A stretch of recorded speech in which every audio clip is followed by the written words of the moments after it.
எல்லோருக்கும் வணக்கம். அஹ், நாடளாவிய சேவைகள் மற்றும் பதவி நிலைத்தர பதவிகளுக்கு ஆட்சேர்ப்பு செய்வதற்கான போட்டி பரீட்சையில ஒரு வினாத்தாளாக அமைகின்ற கிரகித்தல் வினாத்தாள். இது ஒவ்வொரு பரீட்சையில ஒவ்வொரு விதமாக அழைக்கப்பட்டாலும் நாங்கள் பொதுவாக கிரகித்தல் என்று அழைத்துக் கொள்வோம். கிரகித்தல் வினாத்தாள் தொடர்பான இன்னும் ஒரு செயலமர்வில் இன்றைய சந்திக்கிறோம். இந்த வினாத்தாள் கடந்த செயலமர்வுகளில் கலந்துரையாடப்பட்டு ஒரு வினாத்தாளினுடைய தொடர்ச்சியாக இன்றைய செயலமர்வு இருக்கும். இதுல 3 உரைப்பகுதிகள் கடந்த செயலமர்வுகளில் கலந்துரையாடப்பட்டிருக்கிறது. அந்த செயலமர்வில் பங்கேற்காமல் இன்றைக்கு புதுசாக இருக்கிற பிள்ளைகள் தொடர்பில் நீங்கள் ஒன்றும் மனக்குழப்பம் அடைய தேவையில்லை. அதுக்குரிய வீடியோ நீங்கள் அந்தந்த குரூப்பில் எடுத்துக்கொள்ளக்கூடியதாக இருக்கும். கடந்த செயலமர்வுக்கான காணொளி மீள அந்த குழுக்களில் பகிரப்படும். இன்றைக்கு நாங்கள் இதனுடைய 4வது உரைப்பகுதியில் இருந்து கலந்துரையாடப் போகிறோம். இந்த வினா வடிவத்துக்கான விடைகளை தேடுவதாக மட்டும் எங்களுடைய செயலமர்வு இருக்காது. நான் திரும்ப திரும்ப சொல்லுகிற விடயம் அதுதான். எங்களுக்கு தரப்படுகிற எந்த ஒரு உரைப்பகுதியாக இருந்தாலும் அந்த உரைப்பகுதியை ஆழமாக புரிந்து கொள்வதற்கான பயிற்சி தான் எங்களுடைய செயலமர்வில் நாங்கள் அந்த திறன்களைத்தான் நாங்கள் பெற்றுக்கொள்ளுவோம். இந்த பயிற்சியின் மூலமாக ஒரு உரைப்பகுதி தரப்பட்டால் அதனுடைய ஆழமான புரிதல் என்று சொல்லுகிறது அந்த உரைப்பகுதியை எழுதிய ஆசிரியருடைய நோக்கத்தையும் உரைப்பகுதியில சொல்லப்படுகின்ற கருத்துக்களையும் திரிபு இல்லாமல் புரிந்து கொள்வது.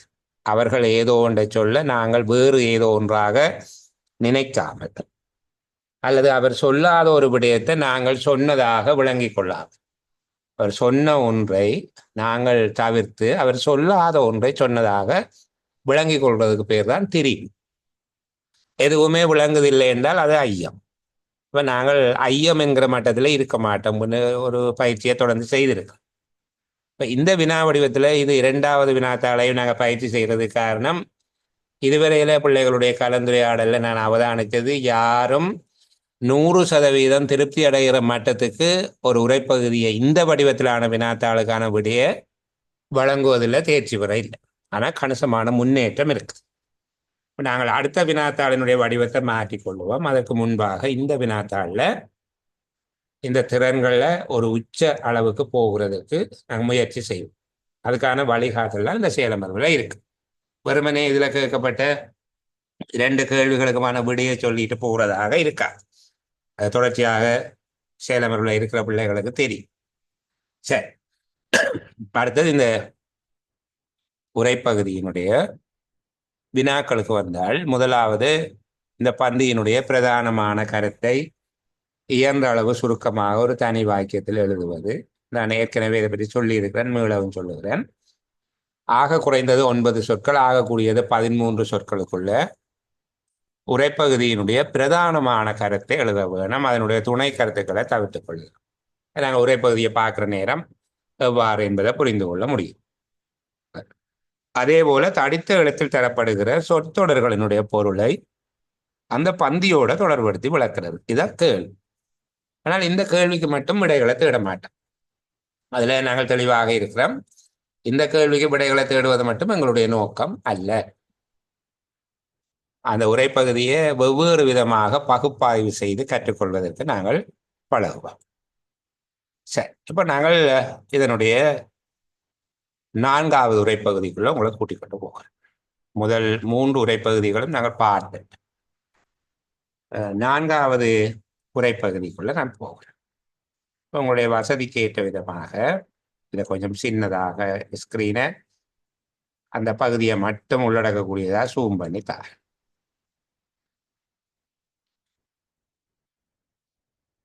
சரி, இப்போ இந்த பகுதியை வாசிக்கலாம். நீங்கள் ஒரு தடவை உங்கள் அளவில் வாசிங்க, திரும்ப நான் நீங்களும் சேர்ந்து வாசிக்க.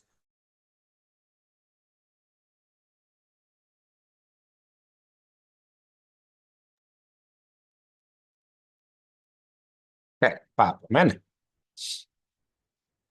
உயர் நீதிமன்றம் தவிர்ந்த ஏனைய எல்லா நீதிமன்றங்களும் அத்துடன் நீதியை நிர்வகிப்பதற்காகவும் கைத்தொழில் பிணக்குகளையும் வேறு பிணக்குகளையும் விளங்கி தீர்த்து இணக்கம் ஏற்படுத்துவதற்காகவும் இப்போதுள்ள எழுத்திலான சட்டத்தின் மூலம் உருவாக்கி தாபிக்கப்பட்ட நியாய சபைகளும் நிறுவனங்களும் பாராளுமன்றத்தினால் உருவாக்கி தாபிக்கப்பட்ட நீதிமன்றங்களாகவும் நியாய சபைகளாகவும் நிறுவனங்களாகவும் கருதப்படுதல் வேண்டும்.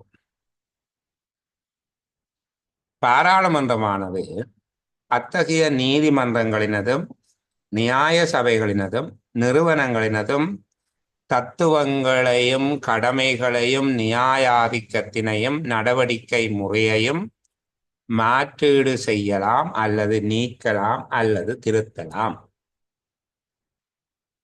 சரி, இந்த பகுதியை திருப்பி வாசிப்போம். உயர் நீதிமன்றம் தவிர்ந்த ஏனைய எல்லா நீதிமன்றங்களும் அத்துடன் நீதியை நிர்வகிப்பதற்காகவும் கைத்தொழில் பிணக்குகளையும் வேறு பிணக்குகளையும் விளங்கி தீர்த்து இணக்கம் ஏற்படுத்துவதற்காகவும் இப்போதுள்ள எழுத்திலான சட்டத்தின் மூலம் உருவாக்கி தாவிக்கப்பட்ட நியாய சபைகளும் நிறுவனங்களும் பாராளுமன்றத்தினால் உருவாக்கி தாவிக்கப்பட்ட நீதிமன்றங்களாகவும் நியாய சபைகளாகவும் நிறுவனங்களாகவும் கருதப்படுதல் வேண்டும்.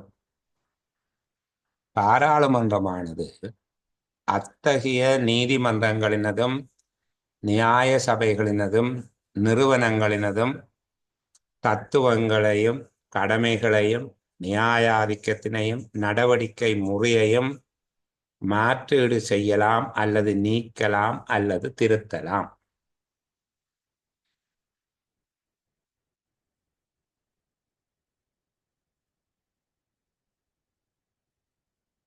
சரிதானே?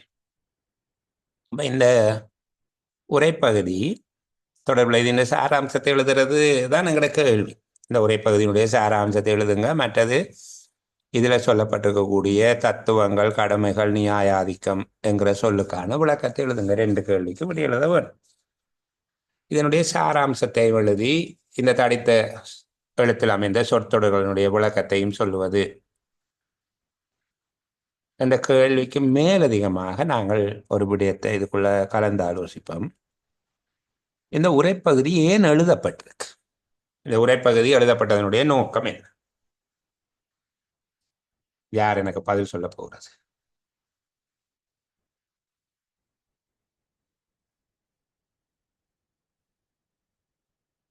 இதை ஏன் எழுதினாங்க? இதை யாரோ ஒருவர் எழுதியிருப்பார் தானே, ஒரு உரையாசிரியர் இந்த உரைப்பகுதியை எழுதியிருக்கிறார். சரி, யூட் சொல்லுங்க. ஐபோன் யூட். ஓகே, வினுஷன் கொஞ்சம் வெயிட் பண்ணுங்க. நான் திரும்ப கூப்பிடுறேன் வினுஷனை. யூட் சொல்லுங்க. சொல்லுங்க.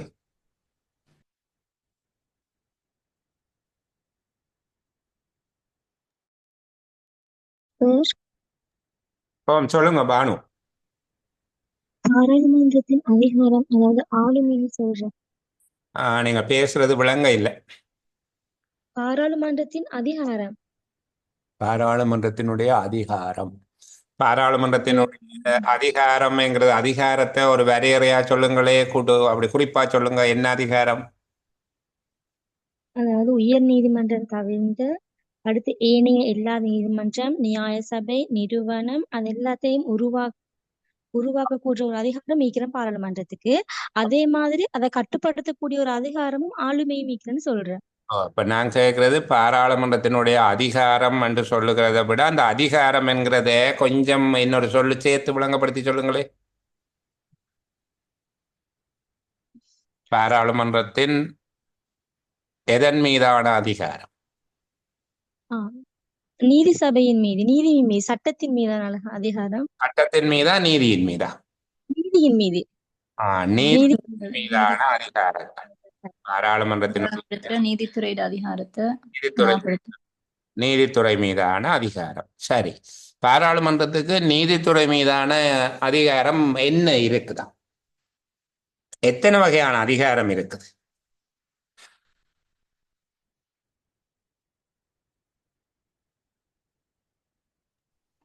மூன்று வகையான அதிகாரம். என்னென்ன அதிகாரம் இருக்கு? மாற்றீடு செய்யலாம், நீக்கலாம் அல்லது திருத்தலாம். என்னத்தை மாற்றீடு செய்யலாம், நீக்கலாம் அல்லது திருத்தலாம்? நீதிமன்றங்களிலும் நியாய சபைகளுடைய தத்துவங்கள், கடமைகள், நியாயாதிக்கங்கள், இந்த மூன்று. இத நியாயாதிக்க பங்காள இன்னும் ஒன்று இருக்கு, நடவடிக்கை முறை.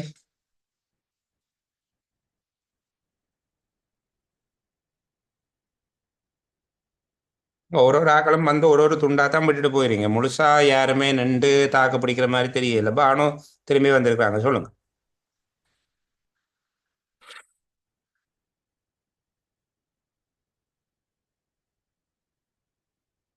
சொல்லுங்கம்மா.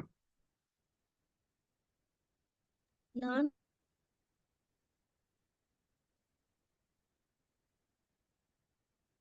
சரி, முதல்ல ஒரு Yes, sir. நீங்க யாரு? அனுஷனா யார் வந்தது?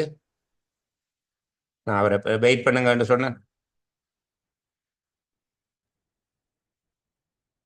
ஓகே, தருணிதா சொல்லுங்க. சார், பார்லிமன்றம் வந்து உயர் நீதிமன்றம் தவிர்த்த ஏனைய நீதிமன்றம் நியாயசபை நிறுவனங்களை உருவாக்குறதாக கருதப்படுறதோட அதனுடைய தத்துவம், கடமை, நியாயாதிக்கம் மற்றும் நடவடிக்கை முறையை மாற்றீடு செய்யறதுக்கும் நீக்கவும் திருத்தவும் முடியும்.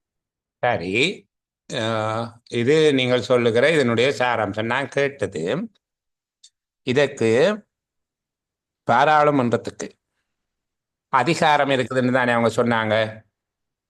எத்தனை விடயங்கள்ல அதிகாரம் இருக்குது என்று கேட்டேன். தருணிதா தொடர்ந்து கதைங்க. யாதவன் கொஞ்சம் வெயிட் பண்ணுங்க, நான் கூப்பிடுறேன் உங்களை.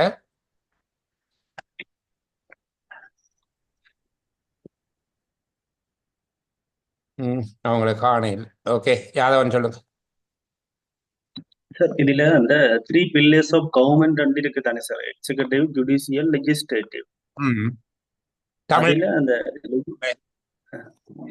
எனக்கு தெரியல சார், படிச்ச கேம்பஸ்ல படிச்சதுதான் இப்ப ஞாபகம் வந்தது, அதெல்லாம் சொல்றேன். சரி, அந்த சட்டவாக்கம் சட்டவாக்கம், நீதித்துறை, நிறைவேற்றுத்துறை. நிறைவேற்றுத்துறை. ஓகே, சரி. அந்த மூன்றுக்கும் இதுல சட்டவாக்கம் சம்பந்தமா சட்டவாக்கத்தை ஒழுங்குபடுத்துறது சார் பாராளுமன்றம். அதைத்தான் இதுல சொல்லியும் சார் இந்த பந்தியில. சட்டவாக்கம் இல்லையா? அது பாராளுமன்றத்தில் சட்டங்கள் ஆக்கப்படுவதுதான் சட்ட ஆக்கம், சரிதானே? இது ஆக்கப்பட்ட சட்டங்கள் தொடர்பாக அதை நடைமுறைப்படுத்துறதுல தான் நாங்கள் நீதித்துறைக்கு போகிறோம். சட்ட ஆக்கம் வேறு, நீதித்துறை வேறு, நிறைவேற்றுத்துறை வேறு. இந்த மூன்றும் ஒன்றோட ஒன்று தொடர்பு பட்டது. ஆனால் ஒன்றில் ஒன்று தலையீடு செய்யக்கூடாது என்று சொல்லியும் ஒன்று உன்னிப்பாக பார்த்தபடி சுயாதீனமாக இயங்க வேணும் என்று சொல்றது. நீங்கள் சொல்லுகிற மொண்டெஸ்கியூவினுடைய வலுவராக கோட்பாடு என்று சொல்லி ஒரு விஷயம் இருக்கு. சரி, எனக்கு சும்மா இருக்கிற அந்த பொது அறிவு சார்ந்து சொல்லுகிறேன். ரொம்ப கூட யோசிக்கிறீங்க. இதுக்குள்ள என்னுடைய கேள்வி, இந்த உரை பகுதி தொடர்பாக 2 விடயங்களுக்கு நீங்க பதிலுக்கு பாருங்க. ஒன்று, இந்த உரைப்பகுதியை எழுதியவர் ஏதோ ஒரு நோக்கம் கருதி இந்த உரைப்பகுதியை எழுதியிருப்பார். அந்த நோக்கம் என்ன என்று கேட்டேன். அப்ப அதுக்கு ஒரு சகோதரி பதில் சொல்லியிருக்கிறாங்க, பாராளுமன்றத்தின் அதிகாரத்தை சொல்லுவது. அப்ப நாங்கள் திரும்ப அதை அவங்கள கொஞ்சம் செம்மப்படுத்துறதுக்காக திரும்ப கேட்கிறேன், பாராளுமன்றத்தினுடைய அதிகாரத்தை சொல்ற. பாராளுமன்றத்துக்கு ஏராளம் அதிகாரம் இருக்கு. நீங்க சொன்ன போல சட்டங்களை ஆக்குகிற அதிகாரம் இருக்கு, நீதி சம்பந்தமான அதிகாரம் இருக்கு, அப்படி நிறைய அதிகாரம் இருக்கு. நாங்கள் கேட்கிறோம், இது எந்த அதிகாரத்தை பற்றி பேசுது என்று சொன்னால், நீதித்துறை நிறுவனங்கள் மீதான அதிகாரத்தை இது பேசுது. இந்த உரைப்பகுதி பாராளுமன்றத்தின் நீதித்துறை நிறுவனங்கள் மீதான, நீதித்துறை மீதான அதிகாரம் என்றாலும் அது பெரிய ஏரியா, சரி, அருளாஜ் ஏரியா. அப்ப நீதித்துறை மீதான அதிகாரம் என்று சொல்லக்கூடாது. நீதித்துறை மீதான அதிகாரம் என்றது நீதியரசர்களை நியமிக்கிறது, நீதிமன்றங்களை தாவிக்கிறது, அப்படி கணக்கு எல்லாம் வரப்போகுது. நீதிமன்றம் கொடுத்த தீர்ப்புக்கு விடுவிப்பு கொடுக்கறது என்றெல்லாம் கணக்க வரப்போகுது. அப்ப நாங்கள் அதுகள் எல்லாத்தையும் விட்டுட்டு இதுல அந்த இடத்துக்கு மட்டும் அந்த உன்னிப்பாக அதில் சுட்டி உரைக்கிற ஸ்பெசிஃபிக்காக சொல்ல போகிற நீதித்துறை நிறுவனங்களை தொடர்பான அதிகாரம். என்னுடைய கேள்வி, இங்க நீதித்துறை நிறுவனங்கள் தொடர்பாக பாராளுமன்றத்துக்கு எத்தனை விதமான அதிகாரங்கள் இருப்பதாக சொல்லப்பட்டிருக்கு? ஒன்று. என்ன அதிகாரம்?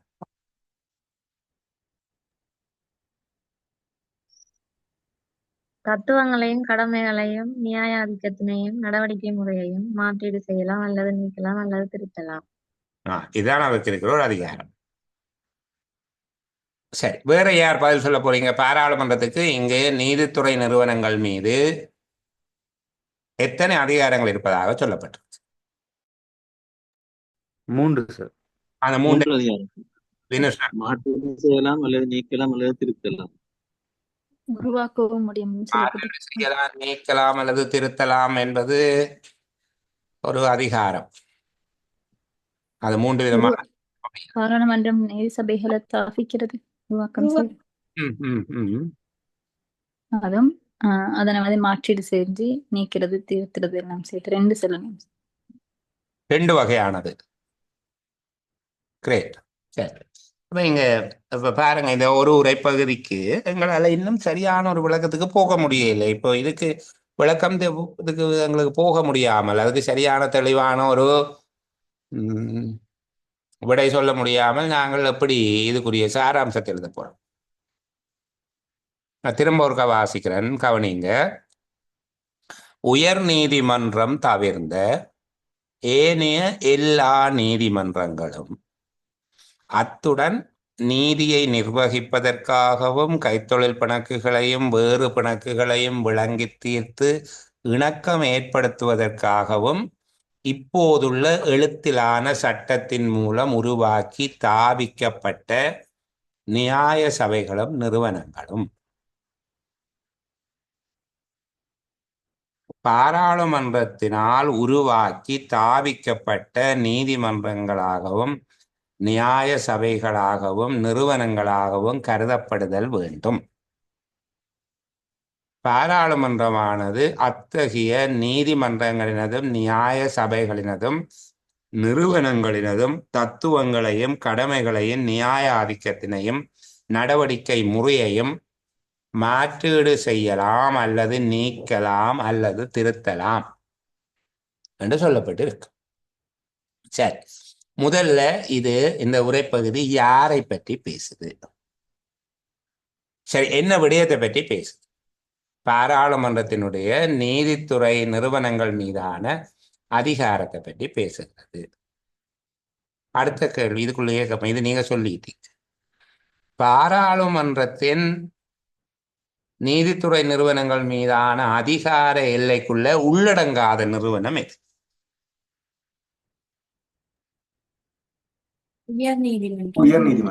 உயர் நீதிமன்றம் அதுக்குள்ள அடங்காது. பாராளுமன்றத்தின் நீதித்துறை நிறுவனங்கள் மீதான அதிகாரம் என்பதற்குள்ள உயர் நீதிமன்றம் அடங்காது.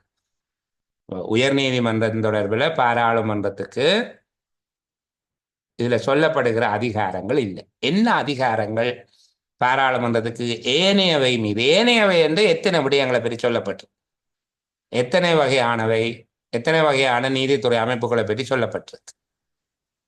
3 வகையான நீதித்துறை அமைப்புகள் சார். என்ன 3 வகையானதும்?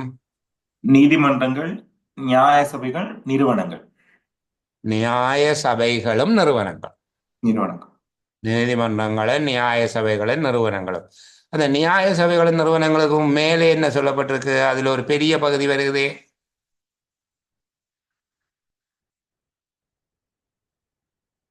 இதுல தொடங்கி இந்த தாவிக்கப்பட்ட வரை என்பது வரையில ஒரு 2.5 லைன் வருகுதே, அது என்னது? அது அந்த நிறுவனங்கள் உருவாக்கப்பட்ட என்ன காரணங்களுக்காக உருவாக்கப்பட்ட நிறுவனங்கள் அப்படின்னு சொல்லப்பட்டிருக்கு சார். அதாவது அந்த நிறுவனங்கள் பற்றி ஒரு விவரித்தல். என்ன அது நிறுவனங்கள் ஏன் உருவாக்கப்பட்டன, எவ்வாறு உருவாக்கப்பட்டன என்பதை விவரித்து சொல்லுகிறார்கள். அது உருவாக்கப்பட்டதின் நோக்கம் என்ன? உயர் நீதிமன்றம் தவிர்ந்த ஏனைய நீதிமன்றங்களும் நிறுவனங்கள், ஏனைய நியாய சபைகளும் நிறுவனங்கள் தாவிக்கப்பட்டதனுடைய நோக்கம் என்ன? நீதியை நிர்வகிப்பதற்கு கைத்தொழில் பிணக்குகளையும் வேறு பிணக்குகளையும் விளங்கி தீர்க்கிறதுக்கு. நீதியை நிர்வகிப்பது கைத்தொழில் பிணக்குகளையும் வேறு பிணக்குகளையும் விளங்கி தீர்த்து இணக்கம் ஏற்படுத்துவது. சரியா? நியாய சபைகளின் நிறுவனங்களும் எந்த அடிப்படையில் உருவாக்கப்பட்டிருக்கா? நியாய சபைகளின் நிறுவனங்களும் எவ்வாறு உருவாக்கப்பட்டன? இப்போதுள்ள எழுத்திலான சட்டத்தின் மூலம். எழுத்திலான சட்டத்தின் மூலம் ஸ்தாபிக்கப்பட்டுள்ளது. இப்ப விளங்குதா? இதுக்குள்ள நிறைய கேள்வி இருக்குது. நீங்கள் ஒரு 7 லைன் தான் இருக்குது என்று சொல்லி போகல, நிறைய கேள்வி இருக்கு. முதலாவது, பாராளுமன்றத்தினுடைய நீதித்துறை நிறுவனங்கள் மீதான அதிகார வரம்புக்கு உட்படாதது எது? உயர் நீதிமன்றம். உட்பட்டவை எவை? பாராளுமன்றத்தினுடைய நீதித்துறை நிறுவனங்கள் அதிகார வரம்புக்கு உட்பட்ட நிறுவனங்கள் எவை? உயர் நீதிமன்றம் தவிர்ந்த நீதிமன்றங்கள், நியாய சபைகள், நிறுவனங்கள். விளங்குதா இவ்வளவு? அடுத்த கேள்வி என்ன கேட்டிருக்காங்க? இந்த உயர் நீதிமன்றம் தவிர்ந்த நியாய சபைகளும் நிறுவனங்கள் ஸ்தாபிக்கப்பட்டதனுடைய நோக்கம் என்ன? நீதியை நிர்வகிப்பது, கைத்தொழில் பிணக்குகள், வேறு பிணக்குகளை விளங்கி தீர்த்து இணக்கம் ஏற்படுத்துவது. நியாய சபைகளின் நிறுவனங்களும் எவ்வாறு ஸ்தாபிக்கப்படுகின்றது? எழுத்திலான சட்டத்தின் மூலமாக உருவாக்கி ஸ்தாபிக்கப்படுகிறது. உண்மையில இது எல்லாம் பிரதான கருத்தை சொல்வதற்கு அவசியம் இல்லை.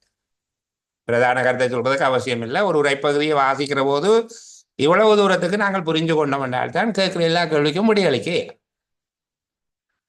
பாராளுமன்றம் இந்த உயர் நீதிமன்றம் தவிர்ந்த நீதிமன்றங்கள், நியாய சபைகள், நிறுவனங்கள் தொடர்பில் எவ்விதமாக தலையீடு செய்யலாம் அல்லது எத்தனை வழிமுறைகளில் தலையீடு செய்யலாம்?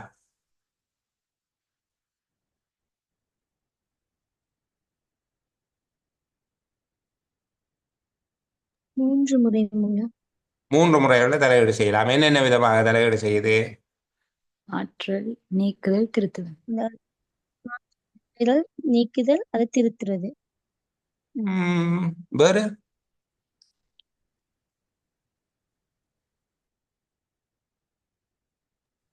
உருவாக்குறதையும் இருக்கலாமா சார்? உருவாக்குவது முக்கியமான விஷயம் என்னென்றால், இது 2 விதமாகத்தான் பிள்ளைகள் தலையீடு செய்யலாம். சரிதானே? 2 விதமாக தலையீடு செய்யலாம். ஒன்று உருவாக்கு, சரிதானே? ஒன்று அதை உருவாக்குவது. 2வது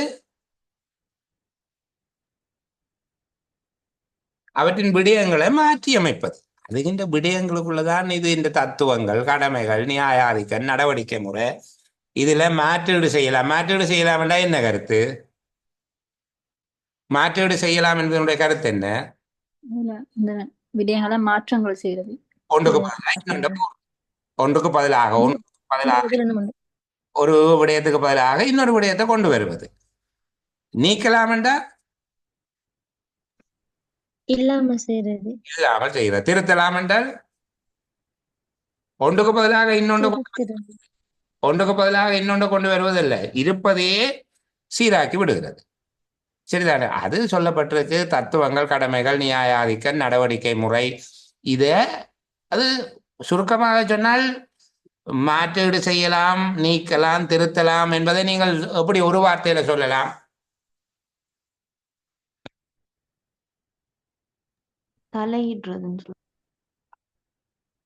தலையீடு செய்கிறது. அல்லது வேற சிறப்பாக சொல்லலாம் என்றால் மாற்றம் செய்தல்.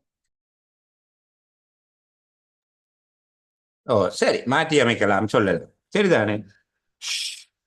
அது அவங்க சொன்ன போல தலையீடு செய்யலாம் அல்லது மாற்றி அமைக்கலாம், மாற்றம் செய்யலாம்.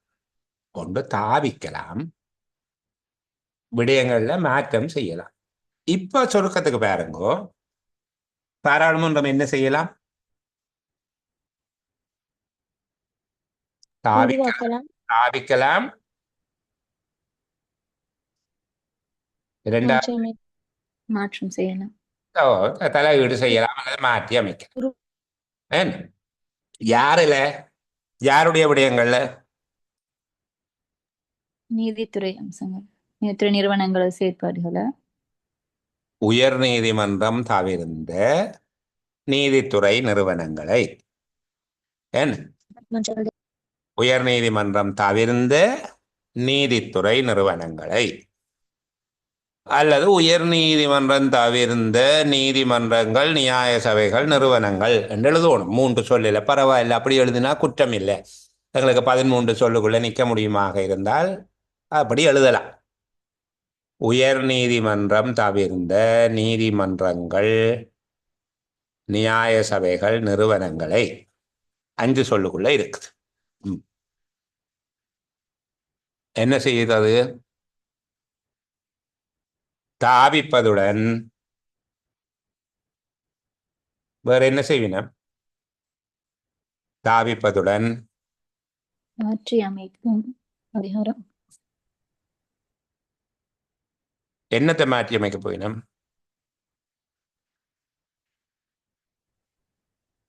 தத்துவங்கள், கடமைகள், நியாய ஆதிக்கம், நடவடிக்கை முறை, கூடியிருப்பா அது ரொம்ப கூட வந்துடும். செயற்பாடுகள்னு பொதுவா சொல்லணும். விடயங்களை அல்லது விடயப்பரப்பு அல்லது செயற்பாடு. விடயப்பரப்புன்னே போடலாம். ஏன்னா விடயப்பரப்புகளில் தலையீடு மாற்றி அமைக்கலாம். விடயப்பரப்புகளை மாற்றி அமைக்கலாம். யார் மாற்றி அமைக்கலாம்? பாராளுமன்றம். அப்ப நாங்க அதை விட்டுட்டோமே. அப்ப எழுவாயாக எது எழுத வேணும்? பாராளுமன்றம். இந்த பாராளுமன்றம் என்ற எழுவாய் என்ன செய்ய போகுது? வினைச்சொல் என்ன? பாராளுமன்றம் என்பவர் என்ன செய்ய போகிறார்? தாவிப்பதும் விடயப்பரப்புகளில் மாற்றம் செய்வது. தாவிப்பதும் விடயப்பரப்புகள்ல மாற்றம் செய்வது. இப்போ செயற்படு பொருளுக்கு வருவோம். எதை? அதுவும் விடயப்பரப்புகளையும் இல்லை, நீதித்துறை நிறுவனம், நீதிமன்றங்கள், நிறுவனங்கள், நியாய சபைகள். உயர் நீதிமன்றம் தவிர்ந்த நீதிமன்றங்கள், நியாய சபைகள், நிறுவனங்களை. அப்படித்தானே? என்ன விளங்குதா? சொல்ற விளங்குதா? நான் ரொம்ப நேரமா கலைக்கிறேன். இந்த உரைப்பகுதியோட நிறைய கஷ்டப்படுறவங்களோட இருந்து என்னென்றால், எனக்கு அவசரமா சொல்லி போட்டு போகிறதுல ரொம்ப விருப்பம். சரி, பிள்ளைகளுக்கு நிறைய படிப்பிச்சு போட்டுன்னு நீங்க நினைப்பீங்கன்ட்டு மனச்சாட்சி விடாது அப்படி செய்யறதுக்கு. இப்ப பாருங்க, நீங்க முதல் விளங்கி கொண்டதுக்கும் இப்ப விளங்கி கொண்டதுக்கும் உள்ள வித்தியாசம். இப்படியே ஒவ்வொரு நாளும் இப்படி இருக்கீங்களா? அது அடுத்த கட்டத்துக்கு போயே ஆக வேணும். சரியா? இப்ப இந்த பந்தியை வாசிக்கிறேன் பாருங்க. உயர் நீதிமன்றம் தவிர்ந்த ஏனைய எல்லா நீதிமன்றங்களும், அத்துடன் இந்த அவ்வளவு பகுதியையும் பிரேக்கெட் பண்ணி விடலாம் என்று சொல்லி யாரோ ஒரு சகோதரி தான் சொன்னவாங்க. இந்த இவ்வளவு பகுதியையும் அது ஒரு வகையான விபரித்தல் என்று சொல்லி சொன்னாங்க. அத்துடன் நியாய சபைகளும் நிறுவனங்களும், உயர் நீதிமன்றம் தவிர்ந்த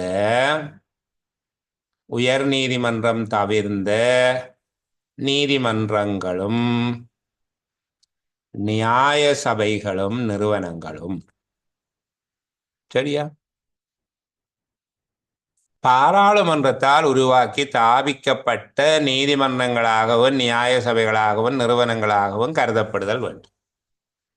அப்ப பாராளுமன்றத்தினால உருவாக்கி தாவிக்கப்பட்ட நீதிமன்றங்கள் பிறகு திருப்பி நீதிமன்றங்கள், நியாய சபை, நிறுவனங்களாக கருத வேணும் என்று சொல்லணுமோ? பாராளுமன்றத்தினால் தாவிக்கப்பட்டதாக கருத வேண்டும். அடுத்ததாக ஒரு விஷயம் சொல்லி இருக்கு. பாராளுமன்றம் அத்தகைய நீதிமன்றங்கள், நியாய சபைகள், நிறுவனங்களின் தத்துவங்களையும் கடமைகளையும் நியாயாதிக்கத்தினையும் நடவடிக்கை முறையையும் மாற்றீடு செய்யலாம் அல்லது நீக்கலாம் அல்லது திருத்தலாம். அப்போ அதன் விடயப்பரப்புகளில் தலையீடு செய்யலாம் அல்லது விடயப்பரப்புகளை மாற்றி அமைக்கலாம். அது அவை சார்ந்த விடயங்களை மாற்றி அமைக்கலாம். கண்டு போடுவோம். விடயப்பரப்பு மட்டும் அவை சார்ந்த விடயங்களை மாற்றி அமைக்கலாம். இப்ப இங்க 2 வினைச்சொல் வருகிறது, 2 விடயங்கள் வருகிறது, கருமங்கள். நாங்கள் வினைச்சொல் பெயர் சொல்லப்பட்ட 2 கருமங்கள். ஒன்று தாபிப்பது, இரண்டாவது விடயங்களை அவை சார்ந்த விடயங்களை மாற்றி அமைப்பது. இதை யார் செய்ய போகிறார்? அப்படி செய்கிறவர் தான் எழுவாய், பாராளுமன்றம். இப்படித்தானே யார் ஒருவருடைய பெயரை சொல்லி அவர் சோறு சாப்பிட்டாருன்னு சின்ன வயதில் படிச்சுப்பீங்க. சாப்பிட்டது யார் சாப்பிட்டவர்? அந்த ஆளுடைய பெயரை எழுதுறீங்க, அதான் எழுவார். பிறகு எதை சாப்பிட்டார் என்று கேட்டால் சோறு, அது செய்யப்படும் பொருள் என்று எழுதுறீங்க. இங்கேயும் அதே போலதான். இதனுடைய எழுவாய் பாராளுமன்றம். இதனுடைய பயனிலை வினைச்சொல் கருமம் எதுவென்றால் தாபித்தலும் விடிய பரப்புகளில் தலையீடு செய்தல், அவற்றின் விடிய பரப்புகளை மாற்றி அமைத்தல். சரிதானே? எதை என்று சொல்லி கேட்கிற நேரத்தில் நாங்கள் அது சோத்தை உண்டான் என்று சொல்லுவோமே, அதே போல இங்க எதை?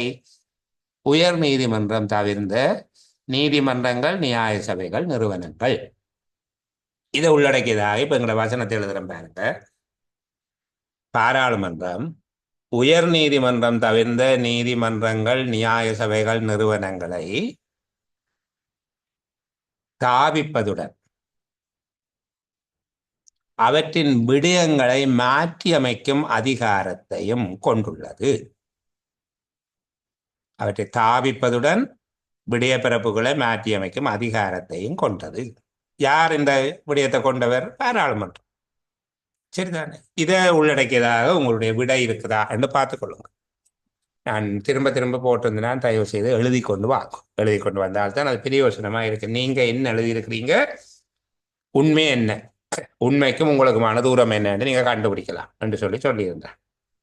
சில பேர் எழுதி கொண்டு வந்திருக்காங்க, சில பேர் எனக்கு விடைகளும் அனுப்பியிருக்காங்க. சரி, இனி நான் இதை பற்றி கூடுதலாக கதைக்கல, ரொம்ப அலட்டியாச்சு. சரிதானே? இதுக்குள்ள சின்ன சின்ன கேள்வி உங்களுக்கு இப்படித்தான் வரும் என்பது இல்லை.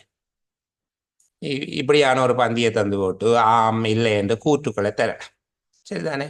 உயர் நீதிமன்றத்தை தாபிக்கும் அதிகாரம் பாராளுமன்றம் கொண்டுள்ளது தருவாங்க. நீங்க ஆமா இல்லையா என்று எழுத வேண்டும். உயர் நீதிமன்றம் தவிர்ந்த அனைத்து நீதிமன்றங்களையும் தாவிக்கும் அதிகாரம் பாராளுமன்றத்துக்கு கையளிக்கப்பட்டுள்ளது. சில வேளையில இப்படி ரெண்டு மாதிரி சொல்லாமல் அனைத்து நீதிமன்றங்களையும் தாவிக்கும் அதிகாரம் பாராளுமன்றத்துக்கு கையளிக்கப்பட்டுள்ளது. இந்த கேள்விக்கு விட என்ன? இல்லை. அனைத்து நீதிமன்றங்களையும் தாவிக்கும் அதிகாரம் பாராளுமன்றத்துக்கு கையளிக்கப்பட்டுள்ளது. அடுத்தது கூற்று போடுவார்கள், பாராளுமன்றம் நீதித்துறை நிறுவனங்கள் மீது இருவிதமாக தலையீடு செய்கிறது. நீங்க அநேகமா இல்லை என்றுதான் எழுதியிருக்கீங்க.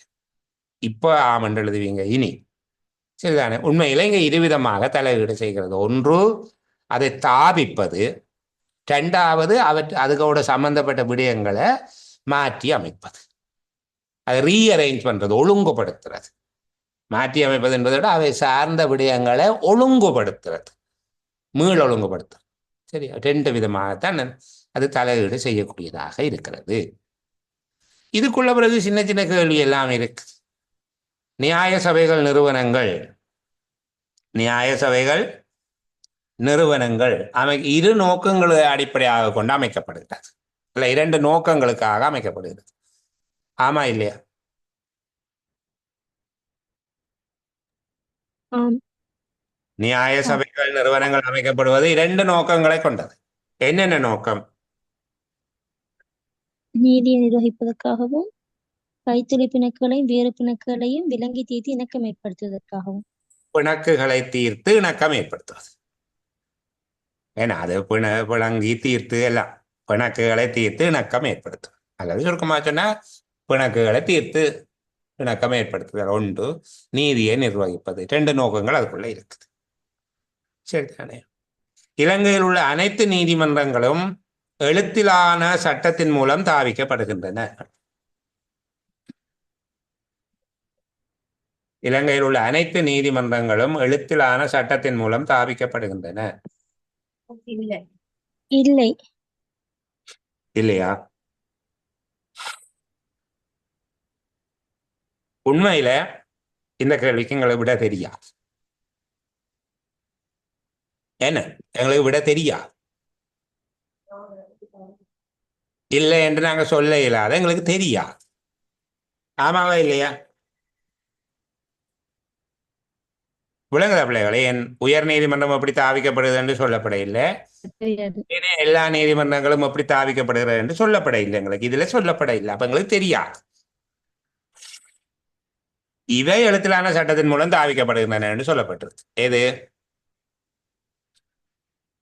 நியாய சபைகளும் நிறுவனங்களும் எழுத்திலான சட்டத்தின் மூலம் தாவிக்கப்படுகின்றன என்று சொல்லப்பட்டிருக்கு. அது தெரியும், மற்றபடி தெரியாது. இப்படியும் கேள்விகள் வாரது. இப்ப இதை படிக்கிறதுன்ற நோக்கம் வெறுமனே சாராம்சம் எழுதுறது அல்ல. சரி, இப்ப சாராம்சம் எழுதி முடிஞ்சது. ரெண்டாவது, இந்த சொற்களுக்குரிய விளக்கம், எப்படி விளக்கம் எழுதப்போ என்று சொல்லி பார்ப்போம். சொல்லுங்க. உயர் நீதிமன்றம் தவிர்த்து ஏனைய நீதிமன்றங்கள் மட்டுமே எழுதணும். இல்லாட்டி எங்களுக்கு இது வந்து பாராளுமன்றத்தால தாப்பிக்கப்பட்ட ஒழுங்கமைக்கப்பட்ட நீதிமன்றங்கள் அப்படி எழுதலாமா? அந்த உயர் நீதிமன்றம் வார்த்தை இல்லாம.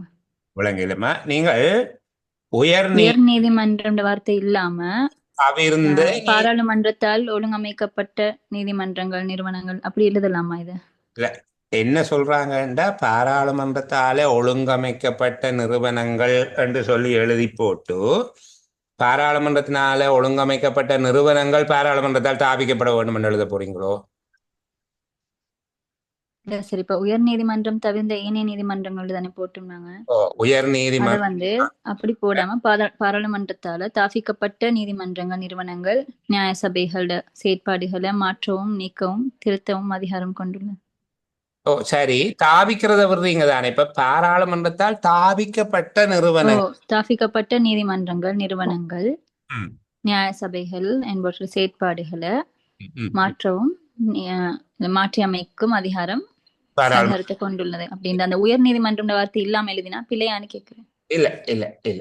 இப்ப என்ன பிரச்சனை என்றால், பாராளுமன்றத்தினால தாபிக்கப்பட்ட நிறுவனங்களினுடைய விடயங்களை மாற்றும் அதிகாரம் பாராளுமன்றத்துக்கு இருக்குது என்று சொல்லுகிற நேரத்துல இந்த பாராளுமன்றத்துக்கு இருக்கிற ஒரு அதிகாரத்தை மறைமுகமாகத்தான் நாங்கள் அதுக்கு உள்ளடக்கி வச்சிருக்கிறோம். அது பிழைய இல்லை. நீங்க எழுதினது பிழையான ஒரு பதில் என்ன, இன்னும் திருத்தமாக எழுதலாம். என்னடா, பாராளுமன்றத்துக்கு 2 அதிகாரங்கள் இருக்குது என்கிறது அந்த உரைப்பகுதியில நாங்கள் ஒரு அதிகாரத்தை வெளிப்படையா காட்டாம விடுற மாதிரியான ஒரு தோற்றம் வந்த பாராளுமன்றத்தால் தாவிக்கப்பட்ட நீதிமன்றங்கள், பாராளுமன்றத்தால தாவிக்கப்பட்ட நீதிமன்றங்கள்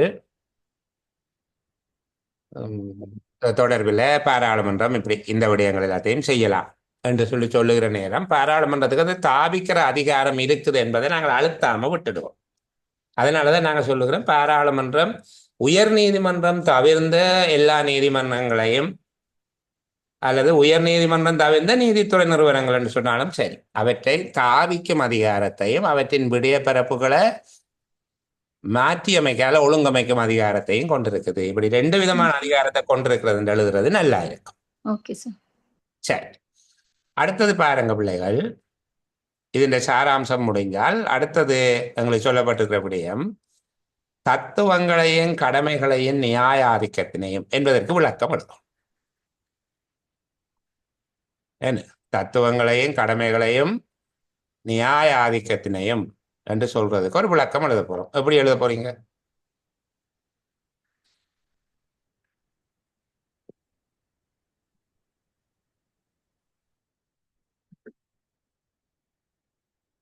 ஏன் இந்த வார்த்தைகள் இதுக்கு ஒத்த கருத்துக்கள் எழுதுறது மட்டும் நோக்கம் இல்லை எங்களுக்கு.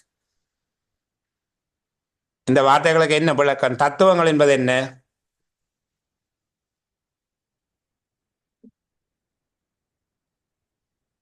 கொள்கை.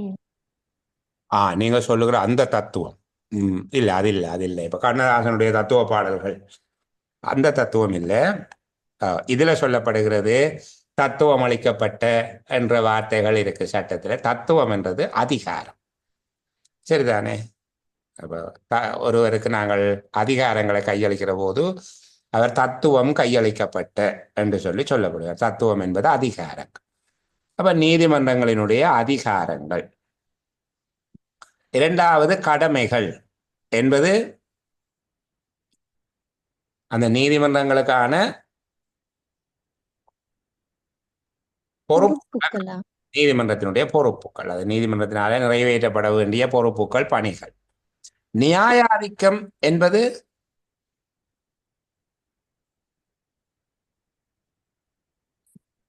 அவர்கள் கையாளக்கூடிய விடயங்களின் எல்லைகளை சொல்லும். கையாளக்கூடிய விடயங்களின் எல்லைகள் என்றால், இப்போ ஒரு மாவட்ட நீதிமன்றம் அது சிவில் வழக்குகளை தான் கையாளது, குற்றவியல் வழக்குகளை கையாள இயலாது. இப்படியாக அவர் கையாளக்கூடிய விடயப்பரப்புகளினுடைய எல்லைகள் இவை சார் தொடர்பாக அதிகாரம் இல்லைன்னு சொல்லலாம் சார். அதிகாரம் இல்லை. அதிகாரம் என்று சொல்லுகிறது இந்த நியாயாதிக்கத்துல இருந்து சின்ன வேறுபாடு இருக்கு. அதைத்தான் நாங்கள் தத்துவங்கள் என்று சொல்லுகிறோம். அதிகார எல்லை பிறப்புன்றது பெரிய தவறான விட இல்லை, அப்படியும் எழுதலாம். சரிதானே? அவர்கள் கையாளக்கூடிய விடய பிறப்புகள் தான் நாங்கள் நியாயாதிக்கம் என்னென்ன விடயங்களை அவர்கள் கையாள முடியும். சரிதானே? அப்போ கையாளக்கூடிய விடயங்கள் அல்லது கையாளக்கூடிய விடயங்களினுடைய அதிகார இல்லை அப்படி எழுதலாம், அது நல்லது. இவை தொடர்பில் என்ன சொல்லுது உரைப்பகுதி?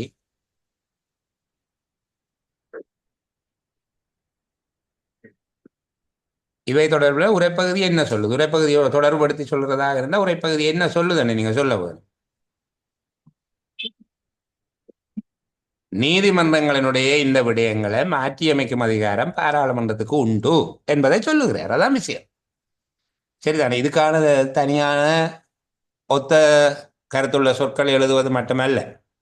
சரிதானே? நீதிமன்றங்களினுடைய அதிகாரம், அவர்களினுடைய பொறுப்புகள், பணிகள், அவர்கள் கையாளப்படக்கூடிய விடயங்களின் எல்லை என்பவற்றை பாராளுமன்றம் மாற்றி அமைக்க முடியும் என குறிப்பிடுகிறார்.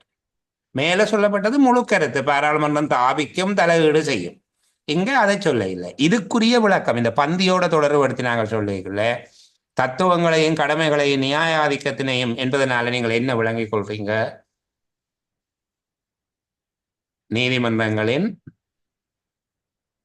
அதிகாரங்கள், அவர்களினுடைய பணிகள், பொறுப்புகள், அவர்கள் கையாளக்கூடிய விடயப்பரப்பு ஆகியவை தொடர்பில் பாராளுமன்றம் அதிகாரத்தை கொண்டுள்ளது. ஆகிய விடயங்களை தீர்மானிக்கும் அதிகாரத்தை பாராளுமன்றம் கொண்டுள்ளது என்று சொல்லி எழுதுனீங்களா, பந்தியோட தொடர்பு படுத்தி தடிச்ச எழுத்தில் அமைந்த சொற்றொடருக்கான விளக்கத்தை நீங்கள் எழுதியவர்களாக இருப்பீர்கள். வெறுமனே ஒத்த சொற்களை மட்டும் எழுதக்கூடாது. விளங்குதா சொல்றது? சரி, அடுத்த உரைப்பகுதிக்கு போவோம். என்ன ரொம்ப நேரம் எடுத்துட்டோம், பரவாயில்ல, மெல்ல மெல்ல படிப்போம். இன்னொரு வினாத்தாள் இந்த வடிவத்தில் உங்களுக்கு இருக்காது. இதோட நாங்கள் இந்த வினாத்தாளோட இதை ஃபினிஷ் பண்ணிவிடணும், இல்லையென்றா காலம் முழுக்க இதையே படித்து கொண்டிருக்கிறதாக இருக்கும். சரி, அடுத்தது போவோம். அடுத்த உரைப்பகுதி பாருங்க, சொல்லுங்க. சார், நாங்க மேல 4 கேள்வி செஞ்சோமா?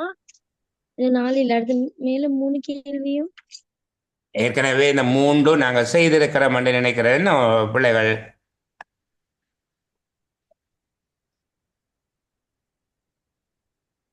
இது இந்த கிளாஸுக்கு நீங்க போட்ட டியூட் தானே சார், இல்லையா? இது செய்யல சார். நாங்க இதான் ஃபர்ஸ்ட் போடும் இது டியூட் ஆரம்பிக்கிறது நாங்க. சரி பிள்ளைகள், இந்த 5வது உரைப்பகுதியை வாசிப்போம். காலத்துக்கேற்ற மக்கள் வழக்கில் இருந்த கவிதை படைப்பு பண்டிதர் இலக்கியத்தில் புகுந்தது. இங்கனம் செயற்பட்டமையால் மக்கள் இலக்கியத்தின் தன்மைகள் பண்டிதர் இலக்கியத்தினால் மறைக்கப்பட்டன. குருநாகல் யுகத்தில் படைக்கப்பெற்ற சந்தகிந்துரு காவியத்தை சிறந்ததோர் உதாரணமாக காட்டலாம்.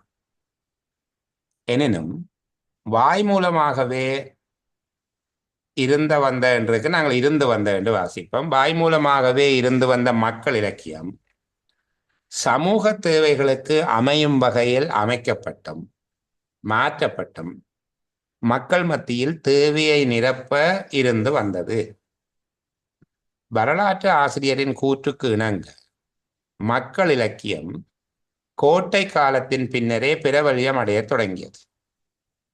சமூக, அரசியல், சமயவாதம் பற்றி ஏற்பட்ட சில மாற்றங்கள் ஈண்டு முக்கியத்துவம் பெற்றன என நினைக்கலாம்.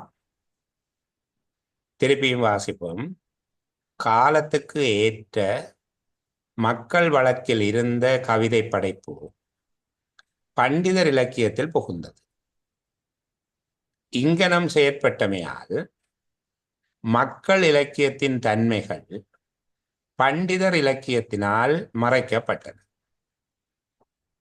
குருநாகல் யுகத்தில் படைக்கப்பெற்ற சந்தகிந்துரு காவியத்தை சிறந்ததோர் உதாரணமாக காட்டலாம்.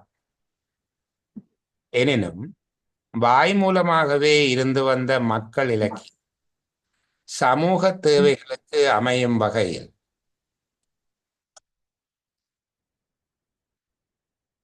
அமைக்கப்பட்டும் மாற்றப்பட்டும் மக்கள் மத்தியில் தேவையை நிரப்ப இருந்து வந்தது. வரலாற்று ஆசிரியரின் கூற்றுக்கு இணங்க மக்கள் இலக்கியம் கோட்டை காலத்தின் பின்னரே பிரபல்யம் அடைய தொடங்கியது. சமூக அரசியல் சமயவாதம் பற்றி ஏற்பட்ட சில மாற்றங்கள் மீண்டும் முக்கியத்துவம் பெற்றன என நினைக்கலாம். சரி, இப்போ யார் பேச போகிறது? இந்த உரைப்பகுதியினுடைய நோக்கம் என்ன? ஏன் இந்த உரைப்பகுதி எழுதப்படும்?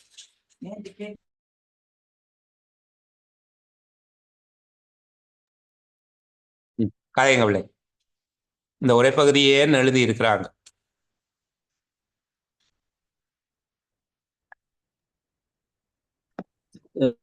சார் இதுல மக்கள் இலக்கியத்தில பண்டிதர் இலக்கியத்தின் தாக்கம் அப்படி இருக்கின்றத வெளிப்படுத்துறது சார். என்னென்ன விதமான தாக்கம் இருக்குது?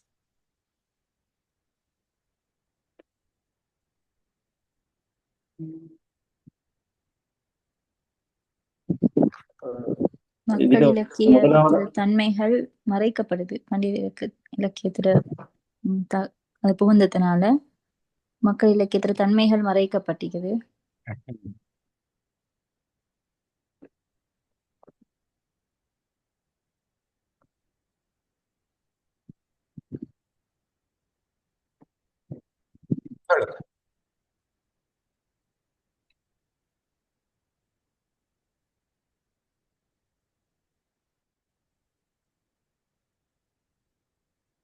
மக்கள் இலக்கியங்கள் சமூகத்தில் ஏற்படுத்திய தாக்கங்கள்.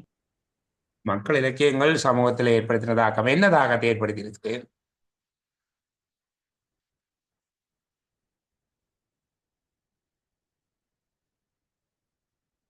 சமூக அரசியல் சமயவாதம் பற்றி.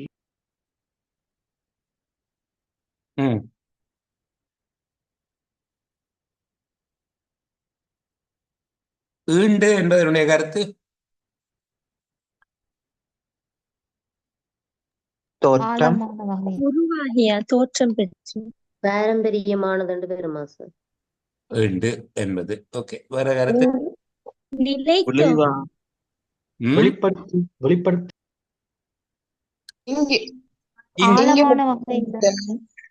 அவ கவனிங்க, அது ஈண்டு என்கிற வார்த்தைக்கு அது வந்தா இந்த இடத்துல இந்த இடத்துல அந்த அந்த சந்தர்ப்பத்தை சொல்லிக்க இந்த இடத்துல என்று சொல்லு, சரிதானே? அப்ப நாங்கள் ஏதாவது ஒரு விடயத்தை சொல்லிக்க இந்த இடத்துல அவருடைய பங்களிப்பு முக்கியமாக இருந்தது. என்ன இந்த இடத்துல என்ன? அந்த சந்தர்ப்பத்தில், சரிதானே? அந்த சந்தர்ப்பத்துல முக்கியத்துவம் பெற்றிருக்குது. என்ன முக்கியத்துவம் பெற்றிருக்குது? சமூக அரசியல். சாரி, சமூக அரசியல், சமூகம், அரசியல், சமயம் தொடர்பான விடயங்கள்ல ஏற்பட்ட மாற்றங்கள் இந்த இடத்துல முக்கியத்துவம் பெற்றிருக்கு. எந்த இடத்துல முக்கியத்துவம் பெற்றன? எந்த இடத்தில் முக்கியத்துவம் பெற்ற? மக்கள் மக்கள் இலக்கியம் வந்து பண்டிதர் இலக்கியத்துக்கு விளங்கல. இந்த காரணங்களால சார் மக்கள் இலக்கியம் வந்து பண்டிதர் இலக்கியத்துல புகுந்ததுன்னு சொல்லலாம்.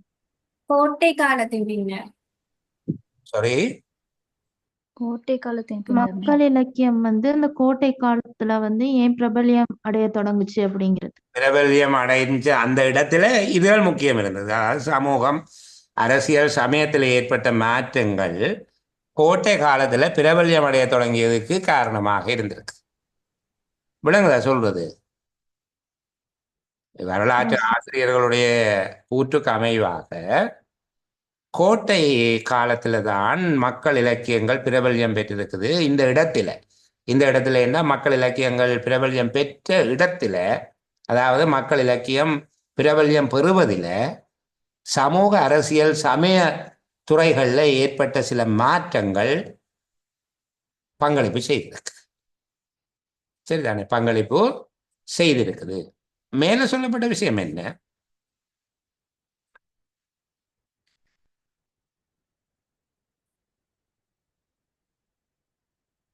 மேலே என்ன சொல்லியிருக்காங்க?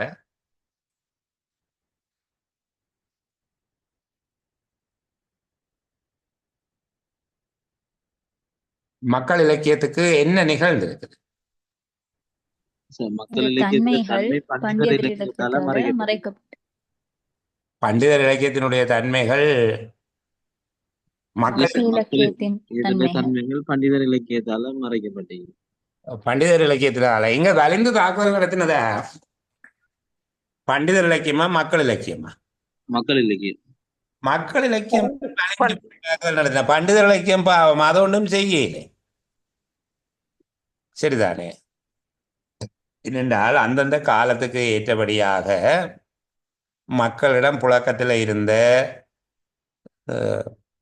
இலக்கியங்கள், அதாவது மக்களிடம் வழக்கில் இருந்த கவிதைகள் அல்லது இலக்கியங்கள் பண்டிதர் இலக்கியத்தோட சேரவழிக்கிட்டதால, பண்டிதர் இலக்கிய தன்மையை பரவழிக்கிற போது அதுக்கு ஒரு அச்சுறுத்தல் ஒன்று வந்திருக்குது. அதாவது அதனுடைய தனித்துவம் இழக்கிறதுக்கான ஒரு வாய்ப்பு அல்ல ஒரு சந்தர்ப்பம் அங்க அமைஞ்சிருக்குது.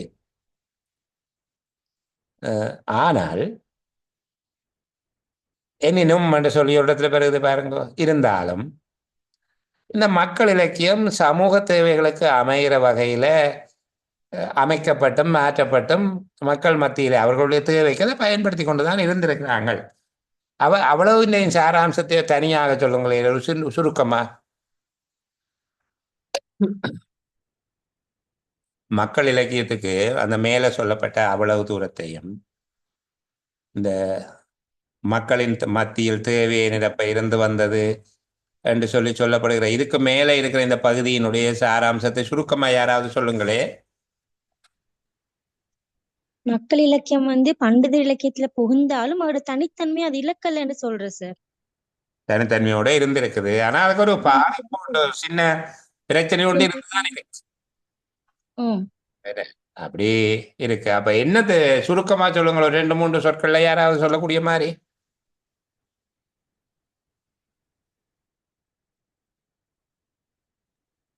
மக்கள் இலக்கியத்தின் தன்மை பண்டிதர் இலக்கியத்தினால் மறைக்கப்பட்டது. அப்படி மறைக்கப்பட்டாலும் அது மக்களோட தேவைகளுக்கு ஏற்ப அது பயன்படுத்தப்பட்டு வந்தது இருந்திருக்குது. பிறகு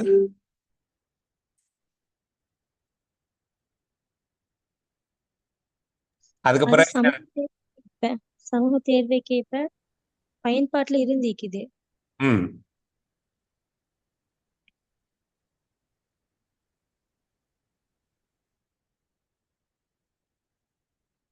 சரி, கதைக்கலாம் பிள்ளைகள், பிரச்சனை இல்லை. யாராவது கதைங்க. யாதவன். அதுக்கு பிறகு சார் இந்த கோட்டை காலத்து பின்னர் தான் அது பிரபல்யம் அடையுது. இந்த பிரபல்யம் அடைகிறதுக்கு காரணம் சமூக அரசியல் சமயவாதங்கள். அந்த வாதம் என்று சொல்றது இருக்குதானே. வாதம் என்றது ஒரு விதமான கருத்துக்கள். சரிதானே? வாதம் என்கிறது சமூக அரசியல் சமய கருத்துக்கள் ஏற்பட்ட மாற்றங்கள். வாதம் என்பது ஒரு பிழையான சொல்லாக நாங்கள் எடுக்க தேவையில்லையா? அது ஒரு வகையான ஒரு தத்துவம் அல்லது கருத்து. அப்போ அது அவற்றில் ஏற்பட்ட அந்த கருத்துக்கள் மக்கள் இலக்கியம் என்றது இந்த கிராமப்புறங்கள்ல சார் அந்த பழைய காலத்துல வெயில செய்யல ஆக்கள் படிப்பினம் இல்லை அந்த பாட்டுகள் அதுகளை சொல்றாங்களா சார்? இருக்கலாம். உண்மையில இதுல அவர் சொல்லுகிறது மக்கள் இலக்கியம் என்று சொல்லுகிறது. இப்ப நாட்டுப்புற இலக்கியம் என்று வச்சு கொடுங்களேன். அதாவது அதிக இலக்கணத்தன்மை பொருந்தாத இலக்கியம், அதிகமான இலக்கணத்தன்மைகளோடு பொருந்தாம சாதாரண மக்களினால பயிலப்படுகிற இலக்கியங்கள் என்று சொல்லி நாங்கள் எடுத்துக்கொள்ளலாம். சரிதானே? அதை மக்கள் இலக்கியம், மக்கள் இலக்கியம், நாட்டார் இலக்கியம் இந்த மாதிரியாக எடுக்கலாம். அதாவது ஒரு செவ்விலக்கியங்களாக எடுக்கப்படாது. செவ்விலக்கியம் என்றது யாப்பு, அணி இந்த மாதிரியான இலக்கணங்களுக்குள்ளே அடங்கி முழுவதும் இலக்கண வரம்புக்குட்பட்டதாக இருக்கும். இங்கே அப்படி அல்ல. அதாவது மக்கள் தங்களது தேவைகளுக்கு ஏற்றபடியாக அதை பயன்படுத்தினதாக எடுத்துக்கலாம். அப்படி நாங்கள் விளங்கி கொண்டா போதுமானது. சரி, அப்ப இங்க இதுல அந்த இருக்குதானே சார், மக்கள் மத்தியில் தேவையை நிரப்புறதுக்காக இருக்குதுன்றாக. மக்கள் மத்தியில் தேவையை நிரப்புவதற்காக அவர்களுக்கு வெவ்வேறு சந்தர்ப்பங்கள்ல அந்த இலக்கியத்தினுடைய அறிவி வெட்டும் போது, குழந்தை பிறகு மரணத்தின் போது, அதாவது மக்களினுடைய வாழ்க்கை தேவைக்கு அந்த இலக்கியம் அதுவும் என்ன செய்யப்பட்டிருக்குது படிவா பாருங்க. அதுல சொல்லப்பட்டிருக்குது அமைக்கப்பட்டும் மாற்றப்பட்டும். விளங்குதா? உருவாக்கப்பட்டிருக்குது, அதே போல உருவாக்கப்பட்டவை காலத்துக்கு ஏற்றபடி மாற்றமும் செய்யப்பட்டிருக்கு. அமைக்கப்பட்டும் மாற்றப்பட்டும் மக்கள் மத்தியில தேவையை நிரப்ப இருந்து வந்தது. இப்ப இங்க அந்த மக்கள் இலக்கியத்துக்கு மேல சொல்லப்படுகிற அவ்வளவுக்கு முடிய சாராம்சத்தை ஒரு சகோதரி அழகா சொல்லி இருந்தாங்க. அதாவது மக்கள் இலக்கியத்துக்கு ஒரு அச்சுறுத்தல் ஏற்பட்டிருந்திருக்கு. என்ன மக்கள் இலக்கியத்துக்கு ஒரு அச்சுறுத்தல், அல்லது மக்கள் இலக்கியத்துல ஒரு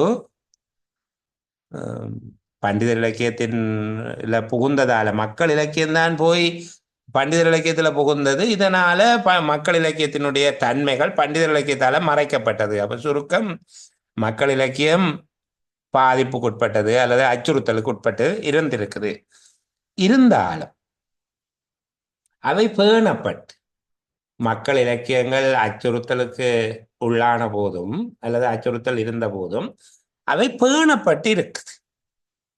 பேணப்பட்டிருக்குதுன்னு சொல்லி நாங்கள் இப்போ சொல்லுகிறோம். எந்த இடத்தை வச்சு கொண்டு சொல்லுகிறோம்? எனினும் வாய் மூலமாகவே இருந்து வந்த மக்கள் இலக்கியம் சமூக தேவைகளுக்கு அமையும் வகையில் அமைக்கப்பட்டும் மாற்றப்பட்டும் மக்கள் மத்தியில் தேவையை நிரப்ப இருந்து வந்தது. சரியா? மக்கள் இலக்கியத்துக்கு அச்சுறுத்தல் ஏற்பட்டிருக்குது, இருந்தாலும் அது பேணப்பட்டிருக்கு. அதுக்கு பிறகு அதுக்கு என்ன நடந்திருக்குது? கோட்டை காலத்துல சமூக அரசியல் சமயத்துறைகளின் மாற்றங்களினால அது பிரபல்யம் அடைஞ்சு. கோட்டை காலத்தில் அது பிரபல்யம் அடைய தொடங்கி, கோட்டை காலத்தின் பின்னர். சரிதான்? அப்ப நாங்க சுருக்கமாக சொல்றது, மக்கள் இலக்கியம் அச்சுறுத்தலுக்கு உள்ளான போதும் கோட்டை காலத்தின் பின்னர் சமூக அரசியல் சமய மாற்றங்களினால் பிரபல்யம் அடைய தொடங்கி. மூன்று விஷயம் இங்கு சொல்லுகிறேன். ஒன்று, அந்த கோட்டை காலத்துக்கு முன் இருந்த காலம். அதுல குருநாகல் யுகத்தில சந்தகிந்துரு காவியம் ஒரு உதாரணம் சொல்லுகிறார். அது பண்டிதர் இலக்கியத்துல புகுந்ததால அது இந்த தன்மை மறைக்கப்பட்டதுக்கு உதாரணமா அல்லது அது பேணப்பட்டதுக்கு உதாரணமான எங்களுக்கு தெரிய இல்லை. அதனால நாங்கள் அந்த பகுதியை தொட வேண்டாம். குருநாகல் யுகத்தில் படைக்கப்பெற்ற சந்தகிந்துரு காவியம் உதாரணமாக காட்டலாம் என்றால் எதுக்கு உதாரணம்? பண்டிதர் இலக்கியத்தில் புகுந்து தன்னுடைய தன்மையை இழந்ததுக்கு உதாரணமா தெரிய இல்லை எங்களுக்கு. இப்ப நாங்கள் சாதாரணமா சொல்றோம், மக்கள் இலக்கியம் அச்சுறுத்தலுக்குள்ளான போதும் பேணப்பட்டு கோட்டை காலத்தின் பின்னர் பிரபல்யம் அடைய தொடங்கியது. இதுதான் பிரதானமான கருத்து. பிரபல்யம் அடைய தொடங்கினதுக்குரிய காரணங்கள் துணை கருத்து. சரிதானே? கோட்டை காலத்துல சமூக அரசியல் சமய மாற்றங்களினால் பிரபல்யம் அடைய தொடங்கியது என்று எழுதலாம். எங்களுக்கு சொற்கள் இடம் கொடுக்கும்.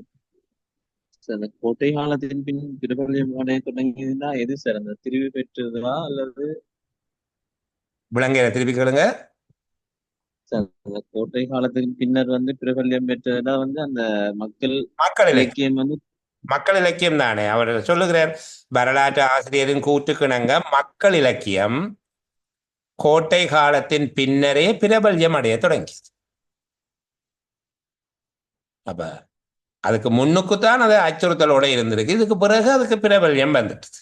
இப்ப கோட்டை காலத்துக்கு பின்னர் அது பிரபல்யம் அடைய தொடங்கியது என்று சொல்லுகிறேன்.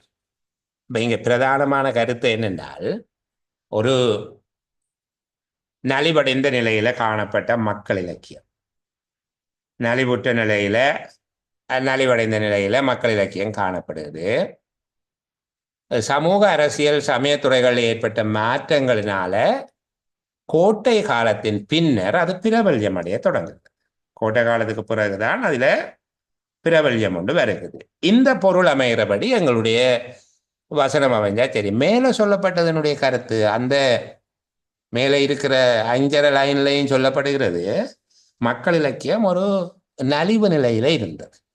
அதாவது பண்டிதர் இலக்கியத்தில் புகுந்து தன்னுடைய தன்மையை இழந்திருக்குது. இருந்தாலும் மக்கள் தேவைக்கு ஏற்றபடி காலத்துக்கு ஏற்ற அதில் திருத்தங்களை செய்து கையில வச்சிருந்திருக்கணும். ஆனால் கோட்டை காலத்தில் சமூக அரசியல் சமயத்துறைகளில் மாற்றங்கள் ஏற்பட்டதன் காரணமாக அது பிரபல்யமடைய தொடங்கி இருக்குது. சரியா? இப்போ இதை உள்ளடக்கியதாக நாங்கள் இதுக்கு எப்படி சாராம்சம் எழுத போகிறோம்? மக்கள் இலக்கியம் நலிவடைந்து காணப்பட்ட போதும் அல்லது நலிவு நிலையில் காணப்பட்ட போதும் கோட்டை காலத்தின் பின்னர் பிரபல்யம் அடைய தொடங்கியது.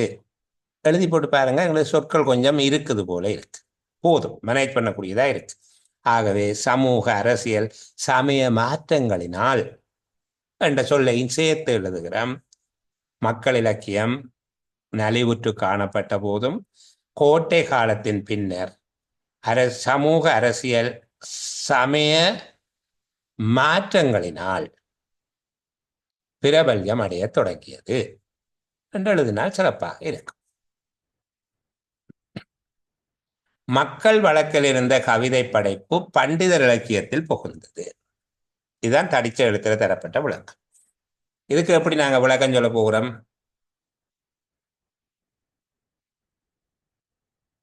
சாதாரண மக்களினால் ஆக்கப்பட்டும் பயன்படுத்தப்பட்டும் வந்த இலக்கிய படைப்புகள், சாதாரண மக்களினால் ஆக்கப்பட்டும் பயன்படுத்தப்பட்டும் வந்த இலக்கிய படைப்புகள் பண்டிதர் இலக்கியம் என்று சொல்லுகிறதுக்கு நல்ல தமிழுக்கு செவ்விலக்கியம் என்று சொல்லி அப்படி எழுதாவிட்டாலும் பரவாயில்லை.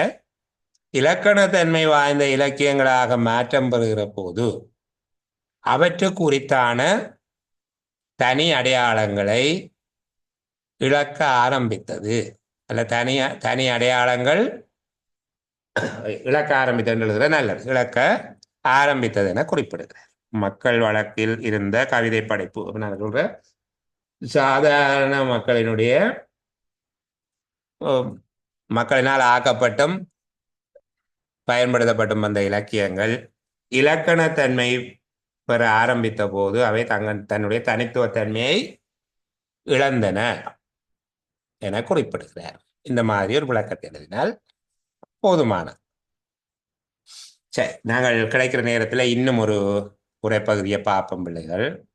இயலுமான அளவுக்கு அதை கொஞ்சம் விரைவுபடுத்தி நான் பார்க்கிறேன்.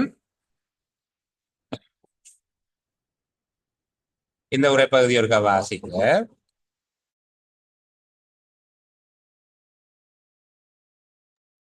சரி, பார்ப்போம். பாராளுமன்ற காலப்பகுதியின் போது பாராளுமன்ற உறுப்பினர் ஒருவர் அரசியலமைப்பு தொடங்கிய போது அல்லது தொடங்கியதன் பின்னர் எந்த அங்கீகரிக்கப்பட்ட அரசியல் கட்சியைச் சேர்ந்தவராக இருந்தாரோ அந்த அரசியல் கட்சியில் இருந்து விலகிக் கொள்வதன் மூலம், விலக்கப்படுவதன் மூலம் அல்லது வேறு வகையாக அந்த கட்சியின் உறுப்பினர் ஒருவராக இல்லாத ஒழிகின்ற இடத்து அத்தகைய கட்சியின் செயலாளர் அத்தகைய கட்சியின் உறுப்பினர் ஒருவராக இல்லாதொழிந்த தேதியிலிருந்து 2 வாரங்களுக்குள் பாராளுமன்ற செயலாளர் நாயகத்துக்கு அந்த நிகழ்வு பற்றியும் அது நிகழ்ந்த தேதி பற்றியும் எழுத்தில் அறிவித்தல் வேண்டும். அத்தகைய அறிவிப்பு கிடைத்ததன் மேல் செயலாளர் நாயகம் அதனை சபாநாயகருக்கு சமர்ப்பித்தல் வேண்டும். திரும்ப அதை வாசிப்போம்.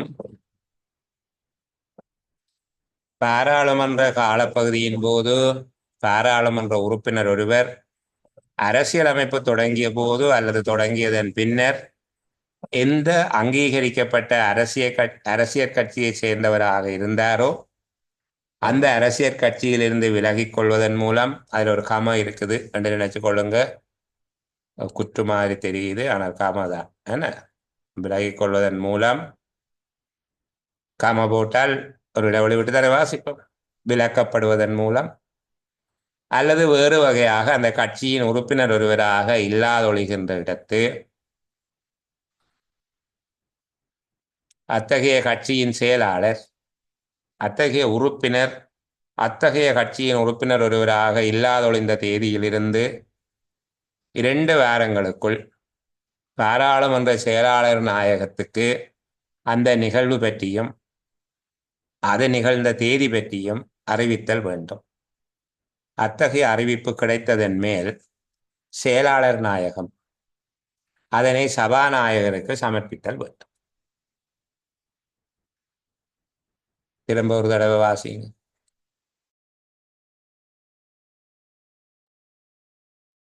பாராளுமன்ற காலப்பகுதியின் போது பாராளுமன்ற உறுப்பினர் ஒருவர் அரசியலமைப்பு தொடங்கிய போது அல்லது தொடங்கியதன் பின்னர் எந்த அங்கீகரிக்கப்பட்ட அரசியல் கட்சியை சேர்ந்தவராக இருந்தாரோ அந்த அரசியல் கட்சியிலிருந்து விலகிக் கொள்வதன் மூலம், விலக்கப்படுவதன் மூலம் அல்லது வேறு வகையாக அந்த கட்சியின் உறுப்பினர் ஒருவராக இல்லாதொழிகின்ற இடத்து அத்தகைய கட்சியின் செயலாளர் அத்தகைய உறுப்பினர் அத்தகைய கட்சியின் உறுப்பினர் ஒருவராக இல்லாதொழிந்த தேதியிலிருந்து 2 வாரங்களுக்குள் பாராளுமன்ற செயலாளர் நாயகத்துக்கு அந்த நிகழ்வு பற்றியும் அது நிகழ்ந்த தேதி பற்றியும் எழுத்தில் அறிவித்தல் வேண்டும்.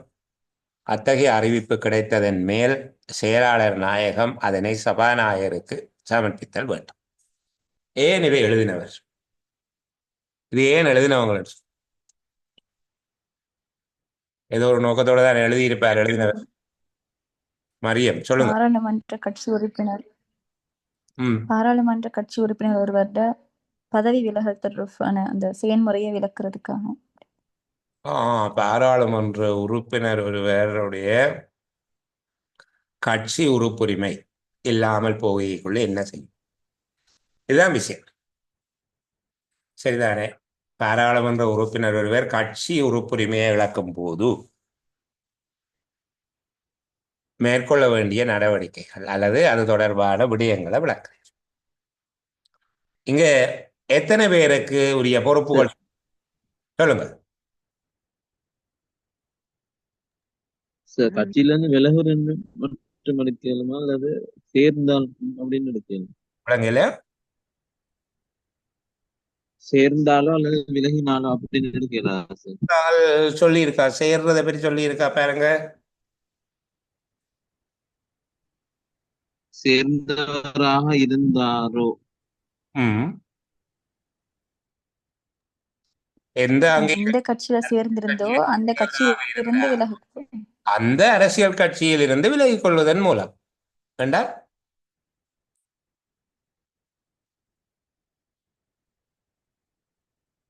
சேர்றதை பற்றி சொல்லப்பட்டிருக்கா? என்ன பிள்ளைகள் சேர்றதை பற்றி சொல்லிருக்கா? அரசியல் கட்சியை சேர்ந்ததுதான் இருக்கு.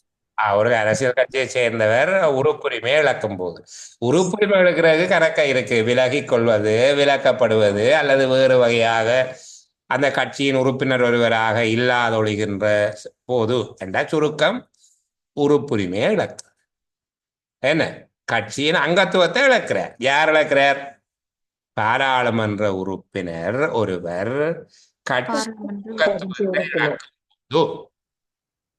பாராளுமன்ற உறுப்பினர் ஒருவர் கட்சி அங்கத்துவத்தை இழக்கும் போது அல்லது கட்சி உறுப்புரிமையை இழக்கும் போது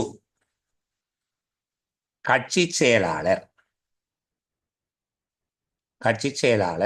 என்ன செய்ய வேணும்? பாராளுமன்ற செயலாளர் நாயகத்துக்கு அறிவிப்பதோடு அவர் அதை சபாநாயகருக்கு சமர்ப்பிக்க வேண்டும். அவர் என்றது செயலாளர் அல்ல. 2 வாரங்களுக்குள்ள எழுத்து மூலம் பாராளுமன்ற செயலாளர் கூடாக சபாநாயகருக்கு தெரியப்படுத்தும். இந்த 2 வாரம் அது நிகழ்ந்த திகதி எல்லாம் சேர்த்தீங்கன்னா உங்களோட சொல்லு எல்லைக்கு அங்கால போயிடும். எழுதி பாருங்க. முடிஞ்சா 2 வாரத்தை சேர்க்கலாம்டா சேருங்க. சரிதானே? அப்போ ஒன்றா சேர்க்கலாம். பாராளுமன்ற உறுப்பினர் ஒருவர் கட்சி உறுப்புரிமை இழக்கும் போது செயலாளர் 2 வாரங்களுக்குள் அதனை பாராளுமன்ற செயலாளர் நாயகம் ஊடாக சபாநாயகருக்கு பாராளுமன்ற செயலாளர் நாயகம் ஊடாக சபாநாயகருக்கு சமர்ப்பிக்க வேண்டும். இவர் சொல்ல வேணும், பிறகு அவர் அதை சபாநாயகருக்கு சமர்ப்பிக்க வேணும் என்று அவர் கூடாக சபாநாயகருக்கு சென்றடைய வேணும். அப்போ அந்த ஒழுங்கில் அது நாங்கள் எழுதிவிட்டால் சரி சரிதானே. பாராளுமன்ற உறுப்பினர் ஒருவர் கட்சி உறுப்புரிமையை இழக்கும் போது 2 வாரங்களுக்குள் கட்சி செயலாளர் பாராளுமன்ற செயலாளர் நாயகத்துக்கு கூடாக சபாநாயகருக்கு அறிவிக்க வேண்டும் என்று எழுதிவிட்டால் எல்லா படியமும் அடங்கிடும். இதில் அவர் எந்த கட்சியின் உறுப்பினராக இருந்தாரோ, அரசியலமைப்பு தொடங்கிய போதோ தொடங்கிய பிறகோ அந்த விடயங்கள் எல்லாத்தையும் எடுத்தீங்கன்னா சிக்கப்பட்டு போயிட்டு. கொஞ்சம் சுருக்கமாக சொல்லியிருக்கேன் என்றால், ஒரு எம்பி கட்சியில இருந்து நீங்கினால் எப்படியாவது அவரா போகலாம், நாங்களா கலைக்கலாம், அல்ல வேறு விதமாக ஏதோ கட்சி உறுப்புரிமையை இழந்தால் அந்த கட்சியின் செயலாளர் பாராளுமன்ற செயலாளர் நாயகத்துக்கு சொல்லி அதை சபாநாயகருக்கு கொண்டு போய் சேர்க்கப்படும். இது எழுதிவிட்டா சரி. அங்கீகரிக்கப்பட்ட அரசியல் கட்சி என்பதனுடைய பொருள் என்ன? அங்கீகரிக்கப்பட்ட அரசியல் கட்சி என்பதனுடைய பொருள் என்ன பிள்ளைகள்? பாராளுமன்றத்தினால ஏற்றுக்கொள்ளப்பட்டது. தேர்தல் ஆணையை பதிவு செய்து ஏனென்றால் இப்ப அது சரியா எல்லாருக்கும் அந்த சட்டம் தெரிஞ்சிருக்க இல்லை தானே. ஏன்னா ஆனால் அங்கீகரிக்கப்பட்ட அரசியல் கட்சி யாரால அங்கீகரிக்கப்பட்டது? தேர்தல் ஆணைக்குழுவினால். தேர்தல் ஆணைக்குழுவினால் பதிவு செய்யப்பட்டு அனுமதி அளிக்கப்பட்ட அல்லது ஏற்றுக்கொள்ளப்பட்ட ஒரு அரசியல் கட்சி என்பதை குறிப்பிடுகிறேன். இங்க அரசியல் கட்சி என கருதப்படுவது தேர்தல்கள் ஆணைக்குழுவினால பதிவு செய்யப்பட்டு அனுமதி அளிக்கப்பட்ட அரசியல் கட்சி ஒன்றாக குறிப்பிடப்படுது. இது எழுதினீங்களா போதுமானது. சரியா? நாங்கள் இன்னும் ஒரு உரைப்பகுதியை பார்ப்போம். நெடுக 3 தான் படிக்கிறாங்க இல்லாமல் இன்றைக்கு ஒரு 4 படிப்போமே. கொஞ்சம் வேகப்படுத்தி பார்த்தா நல்லது பிள்ளைகள். சரி, இந்த பகுதியை வாசிங்கோ. எவையேனும் புத்தகங்களுடன் அல்லது ஆவணங்களுடன் தமது அலுவலகத்துக்கு வரும்படி அரசின் அல்லது கூட்டு தாபனம் ஒன்று அல்லது பொலிசில் உள்ள எவரேனும் அலுவலரை கட்டளைவிட்டு அழைப்பதற்கும் தமது அலுவலகத்தில் அவருடன் உரையாடுவதற்கும் சட்டத்துறை தலைமை அதிபதி உரித்துடையவராதல் வேண்டும். அத்தகைய சம்பந்தப்பட்ட அலுவலர் அழைப்பு கட்டளைக்கு இணங்கி எழுதுதல் வேண்டும் என்பதுடன் கொண்டு வரும்படி அத்தகைய அழைப்பு கட்டளை விடுக்கப்பட்டிருக்கக்கூடிய புத்தகங்களுடனும் ஆவணங்களுடனும் சட்டத்துறை தலைமை அதிபதியின் அலுவலகத்துக்கு வருகை தருதலும் வேண்டும். திருப்பியும் வாசிப்போம். எவையேனும் புத்தகங்களுடன் அல்லது ஆவணங்களுடன் தமது அலுவலகத்துக்கு வருகை தரும்படி அரசின் அல்லது கூட்டுத்தாபனம் ஒன்றின் அல்லது பொலிசில் உள்ள எவரேனும் அலுவலரை கட்டளை விட்டு அழைப்பதற்கும் தமது அலுவலகத்தில் அவருடன் உரையாடுவதற்கும் சட்டத்துறை தலைமை அதிபதி உரித்துடையவராதல் வேண்டும். அத்தகைய சம்பந்தப்பட்ட அலுவலர் அழைப்பு கட்டளைக்கு இணங்கி ஒழுகுதல் வேண்டும் என்பதுடன் கொண்டு வரும்படி அத்தகைய அழைப்பு கட்டளை விடுக்கப்பட்டிருக்கக்கூடிய புத்தகங்களுடனும் ஆவணங்களுடனும் சட்டத்துறை தலைமை அதிபதியின் அலுவலகத்துக்கு வருகை தருதலும் வேண்டும். வழமையாக இருக்கிற கேள்விதான், இது ஏன் எழுதினவர்? அலுவலகத்துக்கு ஒருவரை ஆவணங்களுடன் வரும்படி அழைத்தா கட்டாயம் வரணும் என்று சொல்லப்பட்டது. யார் அழைச்சால்? சட்டமா அதிபருக்கு சட்டமா அதிபருக்கு அதிகாரத்தை வழங்க என்ன? அதாவது சட்டமா அதிபருக்கு யார் தொடர்பில் உள்ள அதிகாரங்களை? சட்டமா அதிபருக்கு நிறைய அதிகாரம் இருக்கு. அரசு அலுவலர் தொடர்பிலான அதிகாரங்களை வழங்கப்படுத்துறது தான் இங்க நோக்கம். சரிதானே? அரசு அலுவலர் தொடர்பில் சட்டமா அதிபருக்குள்ள அதிகாரத்தை வழங்கப்படுவது. சட்டமா அதிபருக்கு என்ன அதிகாரம் இருக்குது?